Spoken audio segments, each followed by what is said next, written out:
Today we're releasing our second policy priority for the Opportunities Party, and that is immigration. And to cut to the quick, we actually think that immigration policy is off the rails and we have to do something about it, and do something about it quite urgently.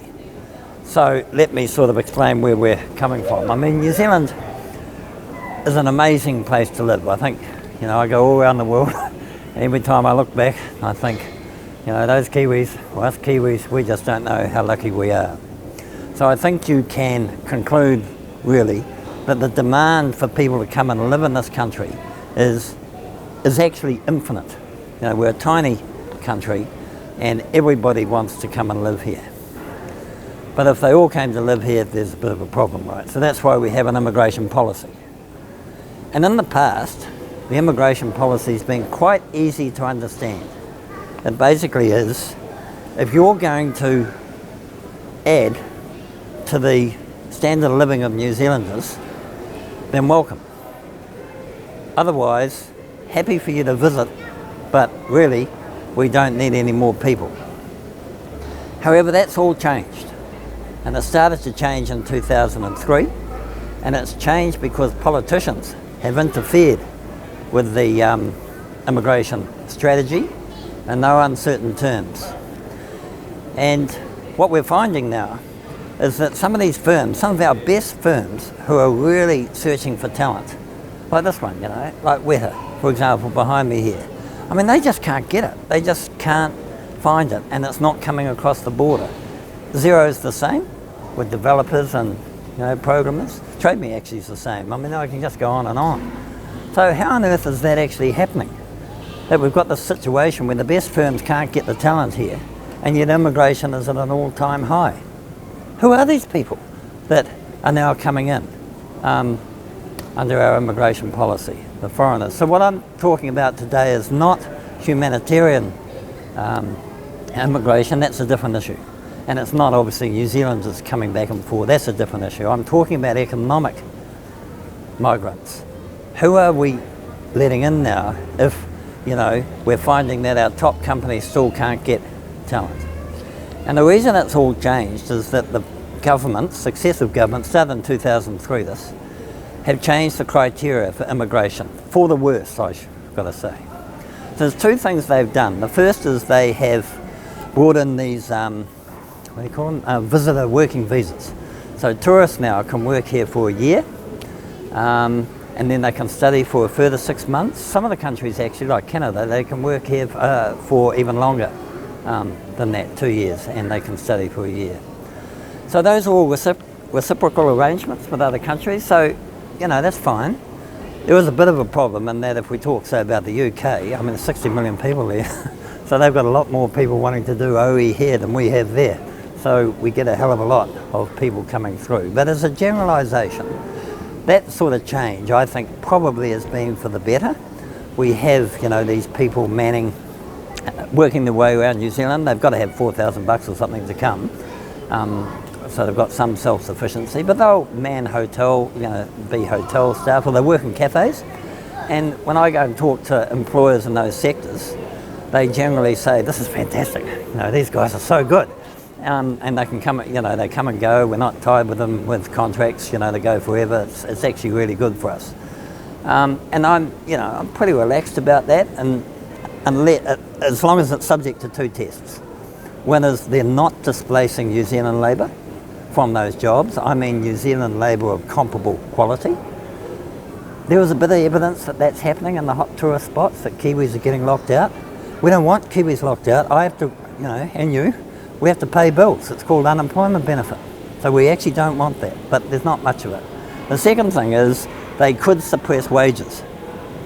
Wages in those jobs could be higher if it wasn't for these foreigners coming through and doing it casually, doing it for nothing. Now, wage increases are not evil. Wage increases are that's the mechanism whereby salary and wage earners actually share in the prosperity of the country. So we actually want wage increases as long as they're not inflationary.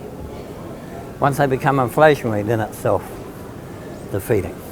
So I think we do have to run a test on these working visitor visas, that they are not keeping wages down lower than they otherwise would be.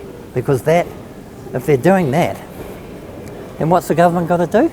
It's got to increase the benefits on working for families, that sort of thing. There's no free lunch here because, you know, our people aren't getting enough. So I think that scheme's fine, but it does need monitoring, and I see no monitoring by the government. But the second change the politicians have brought in is far more damaging than it is beneficial. I'm going to stop for a minute. Yes. I'm going to stop for this, eh? I need to catch my breath anyway.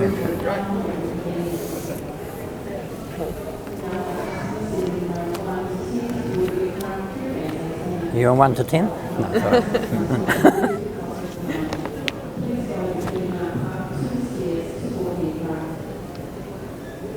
Okay, so the second one then is these foreign students.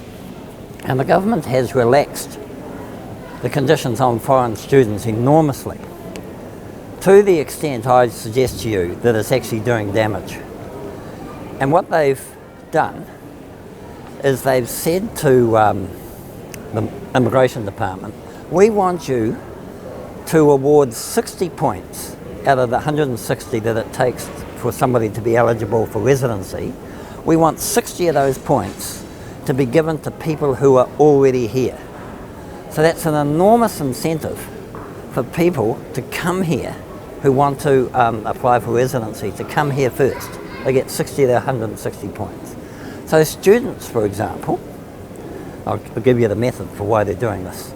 Students then come into our foreign student scheme, pay their fees, they're allowed to work now, they're allowed to stay on working, and no matter what job, and if they find a job in the area of which they've got their qualification, they can stay on again and become residents. So if you really want to come to New Zealand, if you want to be a resident, the best way to do this, the easiest way to do this, is to come as a student. So I know quite a few of these people, and they don't want education. It's the last thing they want. They're educated. You know, if you look actually at the education regimes in Asia, they are better than ours. Just look at the latest PISA scores that have just come out. So the education product that we're offering these people is nothing special. But what the politicians are doing is they're trying to build a foreign education sector, and they've been extremely successful. You know, 10 years ago, something like that, it was the 15th biggest exporter for New Zealand. It's now the 5th. This is a big sector, 100,000 people in this at any one time. You combine that with the working visitors, and you've got, you know, whatever it is, 3% of the population here is, you know, cycling, going around, or 6% of the workforce. That's a hell of a lot of the workforce that are sort of casual. So but the trouble with this foreign education sector of ours, is that it's corrupt.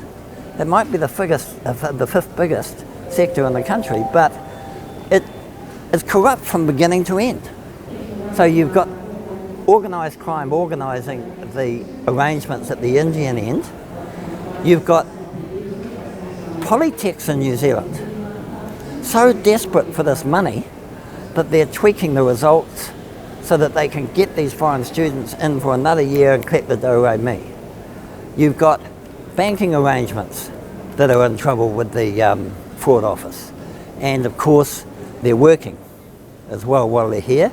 So we've got all manner of corruption going on in our labour market to do with these people. Now these people are working at the low end, let there be no mistake. They are not highly skilled workers. This is a completely different echelon. So really what the governments have done is that they've used our immigration strategy as a Trojan horse to build a foreign education system on sand.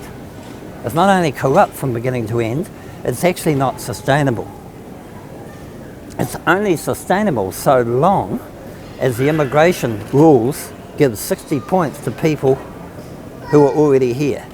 So they're using it as a vehicle to get on what I would call our underground road. I don't know if you guys remember, well, are well read enough to know what the Underground Railroad was, but that was the system they set up during the slave trade in the US to move slaves out of the south and into the north. That's exactly what we've done. What we've got here is economic refugees, right? They're certainly not skilled. Coming in, doing courses, the quality of the courses has gone through the floor. I mean, you bloody near get a course of, doing your own hair. It's just ridiculous what's happening here, just so that they can be here. And that's, of course, we're collecting that key money, and then they try to get jobs either as dishwashers or retail managers looking after some aisle in a supermarket. There's been lots and lots of stories about this, and, as you know. So meanwhile, we haven't got the skills at the other end. So we have sacrificed our immigration policy to build this foreign education regime on sand. That has to come to an end. Okay, so I've got now to the point where I want to, what I'm basically saying is New Zealand hasn't got talent. So what is the Opportunities Party going to do about this? We get into a position of influence. We are immediately going to insist that they withdraw the 60 points for people who are already here, and so that some, brain surgeon who's out the back of Scotland has got equal chance to get in here as some economic refugee from India. I mean, what we want from India and China is we want their best brains. We don't want, their flotsam, basically, is what it is, which is, the low end of their labour market. That's just going to completely cause chaos here. We need to make our foreign education sector stand on its own merits, stand all for. I mean, one of the things I'm worried about with this foreign education we're offering is it's tarnishing the reputation of our legitimate education sector. It's making them badly behave around the edges. I talked about the Polytech example, but also, we've got some pretty good universities here, and they're becoming guilty by association, which is ridiculous to depreciate that asset because of this politically inspired policy around foreigners' education. And then the third thing we would do is we would pursue aggressively, really aggressively, the search internationally for talent. I mean, we've had the Trump phenomena, we've had Brexit, we've got ugly nationalism marching across Europe. There is a huge supply of super talented people who are suitable to come here and create wealth for us. I mean, that's what migration's about, create stuff for us. So we would do that, and we would just ensure that those visitor working visas aren't so prolific that it's denying our less skilled people from wages and jobs, which is quite important as well. So it's a major disruption. If I was to sum up TOP's policy, really, it's this on immigration. If you can improve the income and lifestyle of us, the New Zealanders, you're welcome. If you can't, we'd love to have you visit, and we'd love to have you come study, but not stay. Thanks very much. Do you think a reduction in immigration levels is desirable? Yeah, well, I don't think it's an issue of numbers. I mean, eventually if you get too many numbers, and we're holding back a tsunami here with this thing at the moment, so that's why our numbers are so high. If you get your numbers too high, of course you get all these infrastructure problems that we all know about. What I'm trying to get at is that's the consequence of having the whole immigration policy undermined. And it's become a numbers game and a very low skill game. And together those things cause a hell of a lot of damage. So the consequence of what I'm saying that we would do as Opportunities Party, we get rid of those problems. They just go overnight. So how do you measure if someone can improve the quality of life? Yeah, well, the first thing, what we found in the past with, the research done in this area is the higher skilled people are, the bigger multiplier they tend to have on incomes across the country, because they either create businesses, or they work in highly valued businesses that, grow fast and need more people and pay wages. So, the techniques are not that hard really, but when you're looking at people who are, washing dishes and doing all this sort of thing, I mean, I can tell you now, their multiplier is nothing. And in fact, what really worries me is they're locking New Zealand labour out, and we're having to write cheques for that sort of stuff. So, we used to have this strategy. It's only since the politicians got in here and tried to pick a winner. That's what they're doing. It's just like Muldoon days. They're trying to pick a winner with this foreign education sector that's built on sand. So are you talking about filtering specific jobs, or like how would you measure this? How do you... So what you do is the government of the day would say, okay, well, we can tolerate, we think, so many migrants this year, which is what they do now, right? So foreign migrants. Now, what we now want is to make sure that those numbers are the highest value for your and my incomes as possible. So you must let the market rule. So you must allow employers to have the first nod. So, you know, the employers who are making arrangements with people, with foreign people to fill skill shortages, they get priority. Now, obviously, it has to go through the point system because you have to make sure that the guy coming in isn't a serial killer or something. So the idea of the point system is really to determine who can't come here for social reasons or whatever. But then the market must rule. So the guys with the most, the most demand, like Weta and so on, they get priority. At the moment, they're at the back of the queue because we're trying to build this silly foreign education system. And then it just flows on from there. But if you can't prove the case that this person's actually in a business or in an industry that's going to add value to New Zealand and you and my standard of living, if you've got a case where I can prove very easily that it's going to make me have to write more checks for the dole and for working for families, then obviously you don't have that person. And that's where we've gone. It's really sad. How would you ensure that New Zealanders were getting jobs before they're filled by immigrants? Yeah, so what we do with that, and they do it now, is we measure unemployment all around the country, right, region by region, and we can see, how many Kiwis are unemployed in each region. We can see how, what employment growth has been in each region, who's filling those jobs. I mean, that data is all there. And if we can see that, the whole of, let me think of somewhere I know, the whole of Mount Maunganui, right, is full of guys serving in restaurants that are from South America, let's say, that's fine, but what's the unemployment like in Mount Maunganui, what's of New Zealanders? And so you look at that and you say, sure, it's probably higher than anywhere else in New Zealand. Well, you've got to discount for the surfing, right, that's obviously. But even once you make those adjustments, if it's persistently high and the wages are lower than they are around the country because it's so casualised, you do something about it. At the moment, it's just let it rip, and I'm just worried that that's really hitting us in terms of dole payments and the other one, working for families, and wages should be higher than they are because of it. So, there's a lot of work to do, but at the moment we've just destroyed that.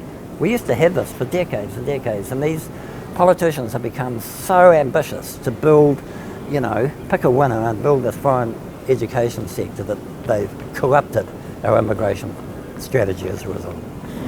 Are you lined up with Winston Peters on this? Well, Winston's always been against immigration. I mean, I always find Winston quite difficult to understand because he seems to pick on a minority and just slam them. But so in terms of, a constructive approach to this, that's what I'm trying to give to you. I think Winston, it depends how far back you want to go with Winston, but if you go far back enough with him, you'll find that his anti-migration thing was purely unadulterated xenophobia.